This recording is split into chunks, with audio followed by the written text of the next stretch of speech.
À propos de la disparition de notre étoile, le Moïse de sa mère, notre fils, notre neveu, notre frère, qui s'en est allé il y a de cela un mois en Chine, appelé Aaron Bopenza. Comme vous le savez, sa dépouille n'est pas encore arrivée au Gabon. Et ce qui est encore triste, c'est que son ami Abdul a fait des fausses déclarations selon les dires de ses parents qui sont rendus en Chine pour aller récupérer Aaron Bopenza. Quelles sont ces fausses déclarations?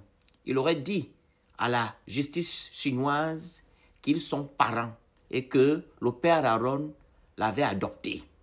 Et il aurait déclaré aussi à la justice chinoise que Aaron avait qu'un seul téléphone, ce qui est faux.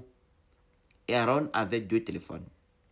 Donc, le monsieur n'a pas attendu que les parents de Aaron viennent en Chine. Abdul se retrouve maintenant au Gabon. Arrivé au Gabon, comme la mère de Aaron est déjà sur place, il envoie maintenant le téléphone de Aaron à un ami qui connaît la famille de Aaron. Et quand le téléphone est arrivé dans les mains de la mère de Aaron, le téléphone est flashé. Il n'y a plus rien à l'intérieur. C'est là que la mère de Aaron appelle Abdul pour lui demander « Pourquoi tu as flashé le téléphone de mon fils ?» Il dit « Il y avait des nudes. » La maman lui a demandé « Même s'il y avait des nudes, c'est mon fils. Tu n'avais pas le droit de le faire. » Donc elle a porté plainte. Voilà Abdul devant les autorités compétentes. Au premier rendez-vous devant les autorités compétentes, il est venu.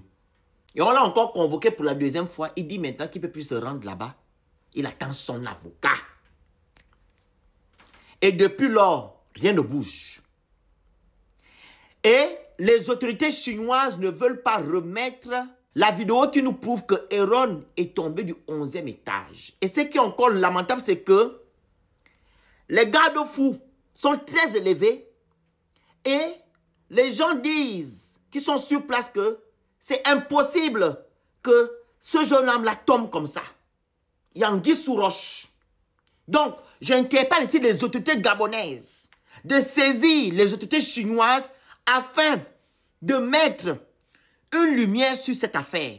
Il est impossible qu'une étoile de notre pays qui a représenté le Gabon dans le territoire gabonais et à l'international puisse partir comme ça, comme un indigent. Ce n'est pas normal.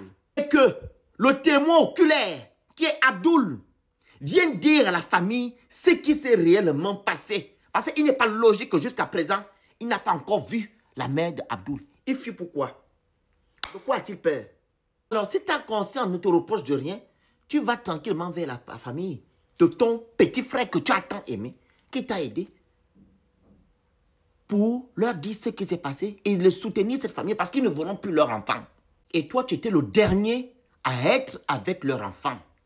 Et ce qui est encore lamentable encore, c'est que il a dit que quand Aaron a commencé à avoir des malaises, il aura appelé M. Alexandre Doumou, qui est l'international gabonais vivant en Chine. Et l'international là, qui est maintenant chinois, a démenti cela, qu'il n'a jamais eu un appel venant de Abdul. Et s'il avait eu un appel venant d'Abdul, il devait aller chercher Aaron et l'amener chez lui, vu qu'il a vu l'enfant la grandir à Port-Gentil. Que les autorités gabonaises agissent pour ne pas laisser cette famille-là dans les problèmes et que cet enfant-là parte comme ça. C'est impossible. La suite en live.